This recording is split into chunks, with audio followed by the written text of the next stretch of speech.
At this point, you should have reviewed the video and handouts on creating your Works Cited page. Your Works Cited page lists all the sources that you used in your paper at the end of your essay. But how do you alert your reader to where you used information from these sources in your text? This video will explain how to use in-text citations, also known as parenthetical citations, to note where you use source information throughout your essay. In-text citations let the reader know in a quick and concise manner where a quote, paraphrase, or summary came from. They will fall in parentheses at the end of a sentence where you used source information. Each in-text citation must reference a source listed in your Works Cited page.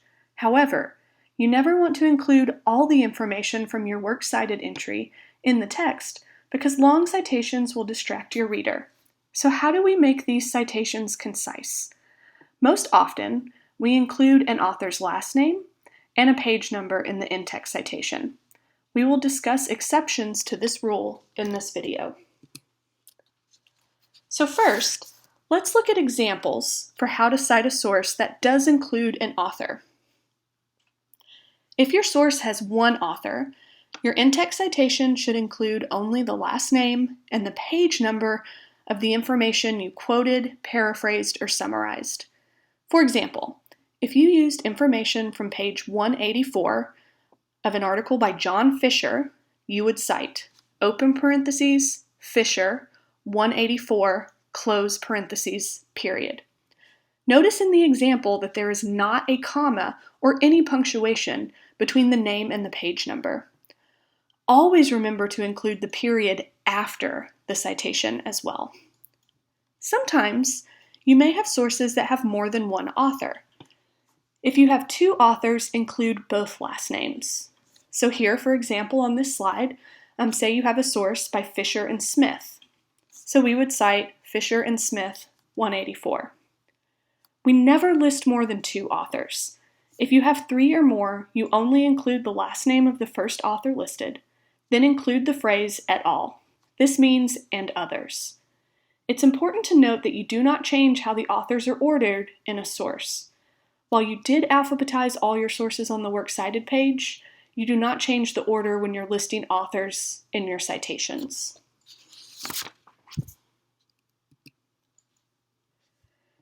Sometimes you may include the author's name in the sentence with the information from your source.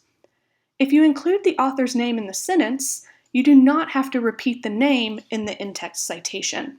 Notice in this example, the student introduces the quote with, according to Professor of Humanities Frederick Turner at the University of Texas at Dallas, the author's name, Turner, is not repeated in the citation at the end of the sentence. It just includes the page number, 77.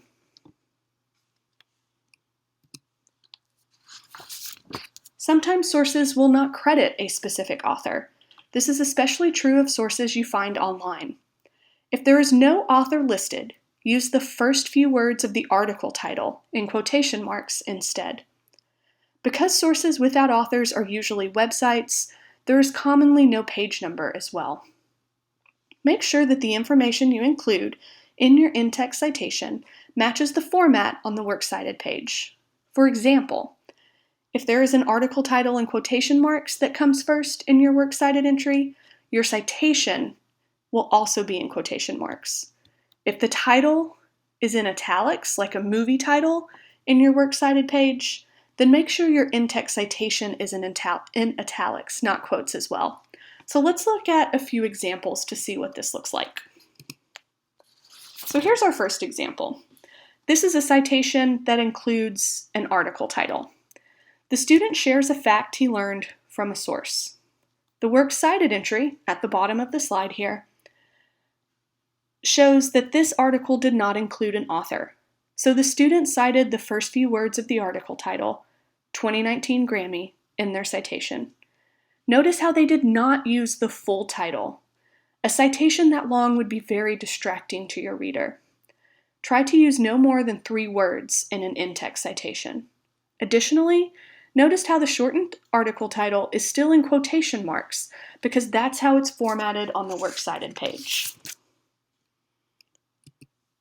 In this next example, the student is citing an entire website, not a specific article on the website.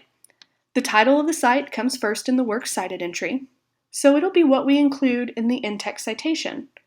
Since it's a full website title, it's in italics, not quotation marks. Likewise, the in-text citation is also formatted in italics. Sometimes students mistakenly believe that if they put information into their own words, they do not have to include a citation. This is not true. Any information you learned from a source must be cited, even if you paraphrased or summarized it.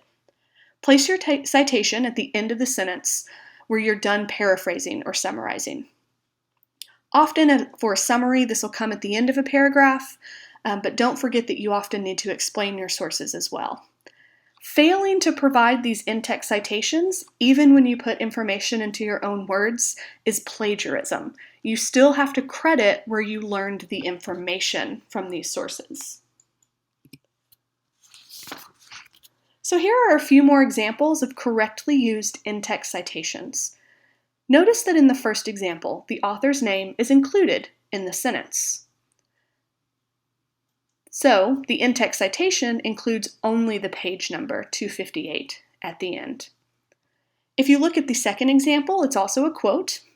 The author's name was not included in the sentence, so the in-text citation includes both the author's name and the page number. Notice you can tell here this source had multiple authors because of the et al., but we've only included one. The third example is a paraphrase with the author's name in the sentence. Remember, even if you put information into your own words, you must still cite it and give credit to the source where you found the information. Sometimes the source you are using will quote another author. If you want to use the words that are quoted, you must make sure the original author gets credit for their work. For example, say you read an article in Time magazine. In the article, Bob Jones is sharing an interview with Barack Obama. There's a quote from Obama that you want to use in your essay. So Obama said the quote, but you did not talk to him directly. Your source for this quote is actually Bob Jones, the author of the article. So this is an example of a quote within a quote. When you use a quote like this in your essay, you must make it clear in your sentence that Obama said the quote. However, your Works Cited list and in-text citation should credit Bob Jones, since it was his article where you found the quote. So let's look at an example on the next screen. So say you read an article by Laura Brown, and you found a great quote from Michelle Obama. You would say something like this in your essay. According to former First Lady Michelle Obama, the power of an artistic performance can be diplomatic. That's the beauty of arts and culture, music and dance. It's a universal voice, quoted in Brown. Notice how we gave credit to Michelle Obama in the sentence, but we used the in-text citation to give credit to Laura Brown's article where we found the quote.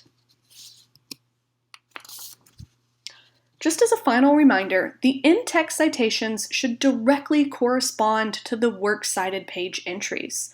Your reader should be able to read your in-text citations and quickly skip to your Works Cited page to find the full information to track down your source.